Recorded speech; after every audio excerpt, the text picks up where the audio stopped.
Suddenly, everyone's talking about the end of the dollar, right? De-dollarization. It's the buzzword that keeps Wall Street up at night. But here's what nobody's telling you. While America was busy printing trillions and weaponizing the dollar through sanctions, one country quietly built an escape route that could change everything. Not Russia, not China, we're talking about India. And what they just did with their rupee might be the biggest power play of the decade. For 70 years, the US dollar has been the king of global trade.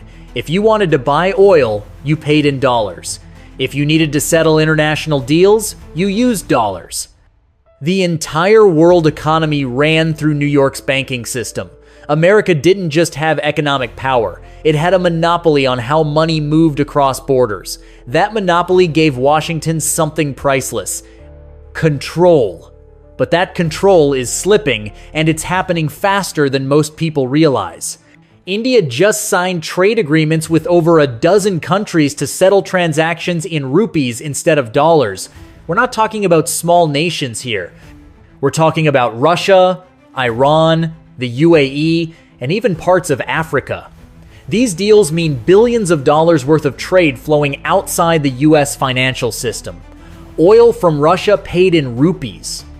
Machinery from Germany settled in rupees. Food exports to Africa denominated in rupees. And with every deal, the dollar's grip weakens just a little bit more. Now you might be thinking, so what? Countries trade in different currencies all the time. But here's why this is different.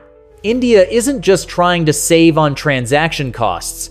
They're building an entirely new financial architecture, one that doesn't need America's permission to operate, one that can't be shut down by sanctions or frozen by executive orders. And that terrifies Washington because it means the leverage they've relied on for decades is evaporating. Let's go back a bit. How did the dollar become so powerful in the first place? It started after World War II. America emerged as the world's strongest economy, while Europe and Asia were rebuilding from rubble. At Bretton Woods in 1944, world leaders agreed to peg their currencies to the dollar and the dollar to gold. Suddenly, every country needed dollars to trade internationally. Even when Nixon ended the gold standard in 1971, the dollar's dominance continued because oil, the world's most important commodity, was sold exclusively in dollars. OPEC nations agreed to this arrangement, creating what's known as the petrodollar system. For America, this was a goldmine. It meant endless demand for dollars. It meant the US could print money without facing the inflation other countries would suffer because those dollars were needed abroad. It meant American banks controlled the plumbing of global finance. And most importantly, it meant anyone who crossed Washington could be cut off from the financial system entirely. Sanctions became America's favorite weapon, more powerful than missiles because they could strangle entire economies without firing a shot. But every weapon has a weakness, and the dollar's weakness is trust. The more America used sanctions, the more countries realized they were vulnerable. After the 2008 financial crisis, nations watched the Federal Reserve print trillions to bail out Wall Street while the rest of the world dealt with the inflation those dollars created. When the US froze Russia's dollar reserves after the Ukraine invasion, it sent shockwaves through every capital on Earth. If America could freeze Russia's money, they could freeze anyone's money. And that realization changed everything. Enter India. For years, New Delhi walked a tightrope between East and West. They maintained good relations with America while keeping ties with Russia and Iran. They built a massive economy, now the world's fifth largest, without fully committing to either camp. But when Western sanctions hit Russia, India saw an opportunity. Russian oil, suddenly shunned by Europe, needed buyers. India needed cheap energy. The problem? Russia couldn't accept dollars without risking those funds being frozen. The solution? Trade in rupees. At first, it seemed like a temporary workaround. But then, something interesting happened. Other countries started paying attention. If India could buy Russian oil in rupees, why couldn't they settle other trades the same way? Why keep billions in dollar reserves when those reserves could be weaponized against them overnight? Soon, India was negotiating rupee trade deals with Iran, Sri Lanka, Bangladesh, and Mauritius. The list kept growing. Now here's where it gets really interesting. India isn't just offering an alternative to the dollar. They're building the infrastructure to make that alternative work. New payment systems, new banking channels, new trade routes that bypass Western financial networks. They're partnering with other nations to create currency swap agreements, allowing direct rupee exchanges without touching dollars at all. It's like building a parallel internet, one that doesn't run through Silicon Valley's servers. For countries tired of American financial dominance, this is incredibly attractive. Take the UAE, one of America's closest Middle Eastern allies. Even they've signed agreements to trade with India in rupees and dirhams, cutting dollars out of the equation. Why? Because diversification means security. Because relying entirely on one currency, controlled by one country, suddenly feels riskier than it used to. And because the world is changing, whether Washington likes it or not. Critics in America are calling this dangerous. They argue that de-dollarization threatens U.S. economic security, that it could lead to inflation at home as demand for dollars drops. They're pushing for policies to maintain dollar dominance, threatening consequences for countries that abandon it. But here's the thing, you can't force trust. You can't sanction your way back to monopoly power. The more America threatens, the faster countries look for exits. Meanwhile, in New Delhi, officials are playing it smart. They're not declaring war on the dollar. They're not making grand speeches about bringing down American hegemony. They're simply doing business, one deal at a time, one rupee transaction at a time. It's a quiet revolution, the kind that happens in boardrooms and central banks rather than on battlefields. But make no mistake, this is a revolution nonetheless. The implications are staggering. If the rupee becomes widely accepted for international trade, India gains enormous economic leverage. They can print rupees to finance domestic growth without worrying about dollar shortages. They can trade with sanctioned nations without fear of secondary sanctions. They become a financial hub that rivals London or New York, offering services the Western system won't provide. For a country with 1.4 billion people and massive growth potential, this could be the catalyst that transforms them from a regional power into a global superpower. But it's not just about India. This movement is bigger than one country. China's been pushing the yuan for years. Russia's been forced into alternative systems. Saudi Arabia is considering selling oil in currencies other than dollars. The BRICS nations, Brazil, Russia, India, China, South Africa, are actively discussing a common currency for trade among themselves. Each of these moves, individually, might seem manageable, but together, they represent a fundamental shift in how the global economy operates. American policymakers are starting to realize what's at stake. Treasury officials warn that losing reserve currency status would mean higher borrowing costs and reduced geopolitical influence. Military strategists understand that financial leverage has been as important as military might in maintaining American power, but the solutions aren't obvious. You can't bomb your way to currency dominance. You can't sanction countries into trusting you. The tools that worked for 70 years don't work anymore because the world has changed. Part of that change is technological. Digital payment systems make it easier than ever to transact without traditional banking infrastructure.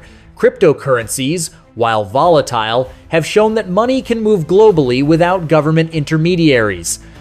Countries are exploring central bank digital currencies that could settle trades instantly, no correspondent banks needed. India's Unified Payments Interface, UPI, already processes billions of transactions domestically. Expanding that internationally becomes easier every year. Part of the change is political. The unipolar moment after the Cold War is over. We're entering a multipolar world where no single country dominates completely. Regional powers like India, Turkey, and Indonesia are flexing economic muscle and demanding seats at the table. They're not trying to replace American hegemony with Chinese hegemony. They're trying to create a system where multiple powers balance each other, where no one country can unilaterally control the financial plumbing. And part of the change is simply necessity. Climate change, pandemics, supply chain disruptions, all of these force countries to rethink vulnerability. Depending on one currency means depending on one country's stability. Diversifying currency reserves is just risk management. India's rupee push benefits from this new mindset. They're not asking countries to abandon the dollar entirely. They're offering an option, a backup plan, a hedge against uncertainty.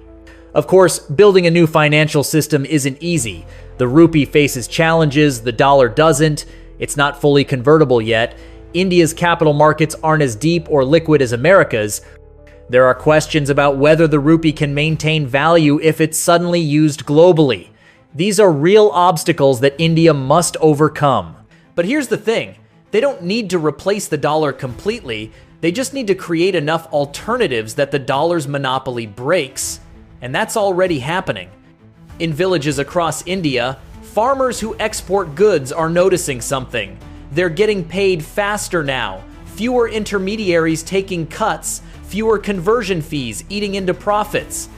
In boardrooms in Mumbai, executives are restructuring deals to take advantage of rupee settlements, saving millions in transaction costs. In government offices in New Delhi, officials are calculating how much leverage they've gained, how many options they've created. This isn't just economics, it's strategy. The West often underestimates India. They see a developing country, massive but chaotic, important but not dominant. What they miss is the long game India's been playing. Building infrastructure, educating millions, creating tech capacity, strengthening institutions, all of it aimed at one goal, becoming indispensable. And in a de-dollarizing world, indispensable means powerful. So what happens next? If current trends continue, we're looking at a world where the dollar remains important but not imperial, where trade happens in multiple currencies depending on the partners involved, where financial power is distributed rather than concentrated. India's rupee could become one of several major trade currencies alongside the dollar, yuan, and euro. That world looks very different from the one we've known. For America, it means adjustment, higher costs to borrow money, less ability to use sanctions effectively, more need to negotiate rather than dictate. For India, it means arrival, recognition as a great power, not just economically, but financially. For the rest of the world, it means options, freedom to trade without always asking permission from Washington. The sound of rupees settling trades isn't just the noise of commerce. It's the sound of power shifting. From west to east, from unipolarity to multipolarity, from dominance to negotiation. Every rupee transaction is a vote of no confidence in the old system and a bet on something new. This isn't the end of the dollar, but it is the end of dollar monopoly, and that changes everything. Because when money moves differently, power moves with it. When trade routes shift, influence shifts too. India understood this. They built the infrastructure, made the deals, created the alternatives. Now they're watching as the world slowly, quietly begins to use them. America built its power on financial architecture that served it well for decades. But architecture ages. Systems built for one era struggle in another. And the refusal to adapt, the insistence that things must stay as they were, that's how empires decline. Not with a bang, but with a slow leak of influence, deal by deal, currency by currency. India isn't declaring victory. They're too smart for that. But in the quiet confidence of New Delhi's policy circles, there's a sense that history is turning their way, that the patient strategy is paying off, that the world's future will be written in multiple currencies, and the rupee will be one of them. So as the ships leave Mumbai's harbor, carrying goods paid for in rupees, as the digital transactions flash across networks that bypass New York, as the deals get signed in languages other than English, remember this: power isn't just about who has the biggest military or the most resources. It's about who controls the systems everyone else depends on. And those systems are changing. India saw it coming. India prepared. And now, India is leading a transformation that could reshape global power for generations. Because in the new world of finance, whoever builds the alternatives owns the future.